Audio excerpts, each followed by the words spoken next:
Okay, I've been wanting to talk about this subject for a while. Probably one of the most interesting studies I ever read asked this question.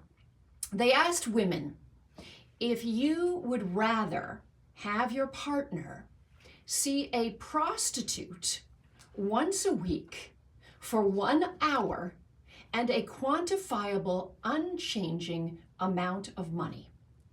Or would you rather he have long, lingering lunches, platonic, with his assistant?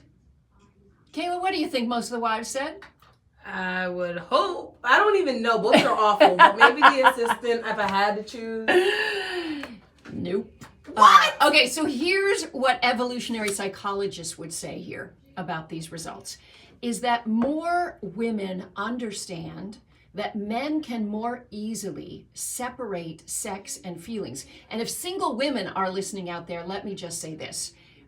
They don't fall in love through sex. Men do not. You can hook up all you want and try to be the nice girl and the fun girl and think eventually he's going to see that I'm easy and sweet and nice and kind and all the other ones are biatch or whatever. And I'll just be able to, he'll fall in love with me. It's not going to happen. A man can have sex with the same woman once a week for 6 months and not like her one bit more than that first night. Women, on the other hand, if they consistently have sex with the same man, their bodies emit so much oxytocin, the bonding hormone, that they start to fall in love. I mean, careful, ladies, because you can fall in love with a loser. I have in the past. It's happened to me, okay? Now, women understand, especially married women, that men can more easily separate sex and emotions better than women can. Women are more worried about a platonic affair or an emotional affair because where the heart goes the pocketbook, goes the wallet, all right? If he's having long, lingering lunches with his assistant, if he's got a work wife, if he's got somebody that he's confiding in, then that's a real threat to a woman for a relationship. As an aside, men are much more worried if we fool around physically. We can go and have all the guy friends we want in the world and confide to them our hearts, and the husbands will feel relief, okay? They're like, great, she's not talking to me. This is great. As long as you don't share your eggs out there, guys are like, cool, right?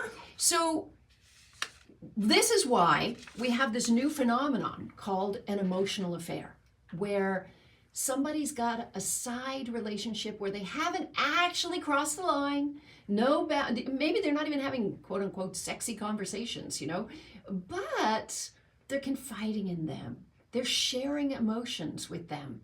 And this deregulates women like crazy, and for good reason, because it can be very threatening to a relationship. So, are there signs that your partner might be having an emotional affair? Let's go through a few of them. If they're frequently taking phone calls in other rooms, you got to ask yourself why. You know what I always say to people when they say, well, really, is it really fooling around if I just have this close friend who's from the opposite gender and I'm heterosexual? Like, is it really? And I say, look, if there's anything that you say to this person that you wouldn't say in front of your spouse, then yeah, you're having an emotional affair, right? If your spouse were in the room, would you be saying that? So if you feel a need to go to another room and take that phone call, sounds like you're betraying somebody. Oh, ladies, listen to this. I'm saying ladies because more often guys have like this work wife and, but there are guys, I know, I get your phone calls. There are women out there who also have emotional affairs with the guys at work, right? If they keep their phone face down all the time. And locked in a way that the texts don't show up. Yeah. That's a red flag. Yeah. My sweet Julio not only keeps his phone up, unlocked, but he's losing it all the time. I'm always finding it. I'm finding it in a place. He's like, where's my phone? Where's my phone? Can you call my phone? Can you find my phone? He loses it all the time. So I have no worries there.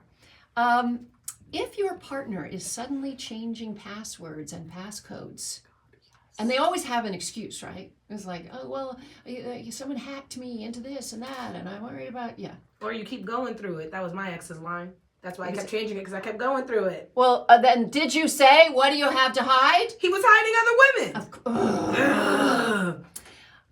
Also, if you notice a shift in your relationship where someone is not opening up about their own vulnerabilities, right? So at one point you had emotional intimacy, you were close, Your partner brought you their problems. They were being emotionally vulnerable, and then they're not all of a sudden. And I know it's easy to think, well, because things are going well in our relationship, right? And they're just even keeled now. No, they're taking it to somebody, right?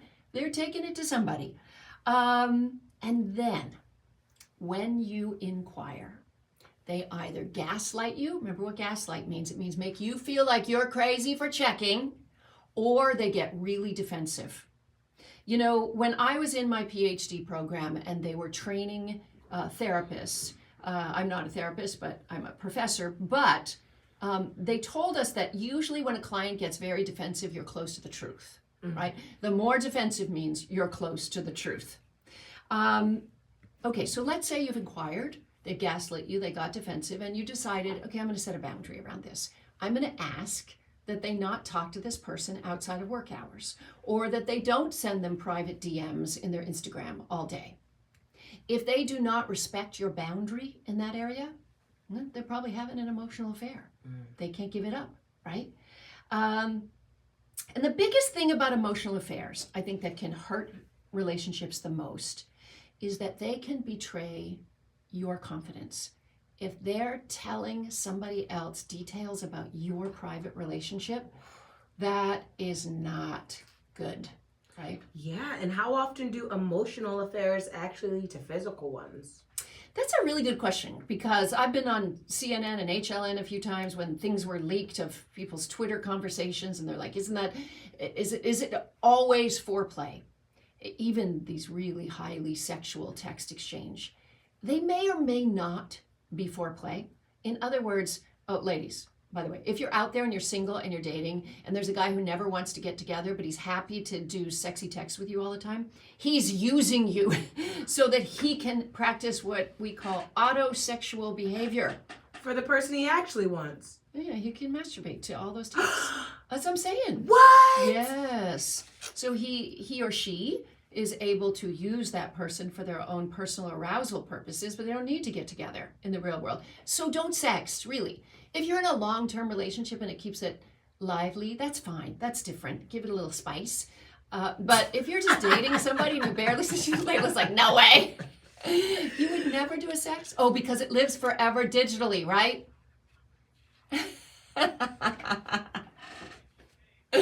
Oh! That's the motto. Okay, so if you do feel that your partner is betraying you, having this emotional relationship, you're worried that it's threatening the relationship, you've tried to set boundaries, they're not respecting the boundaries, then you need to get into therapy. What they're going to tell you is you're highly jealous and you're overreacting. You need to go work with a licensed therapist to find out how much is your own issue and how much is actually reality happening. And one of the things people often ask me is, well, Dr. Wendy, my husband or my wife or my boyfriend or my girlfriend, whatever, won't go to therapy with me.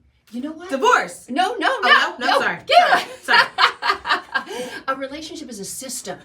And changing one cog in the wheel of the machine or the system can actually improve the relationship. So one partner can go to couples therapy. You can go to a marriage and family therapist as a single person and say, I want to work on my relationship. My partner won't come, but will you help me find ways to react to them or not react to them or what to say to them? You can change your relationship just by going to therapy on your own. And that doesn't mean that only one person is doing the work for a two-people relationship?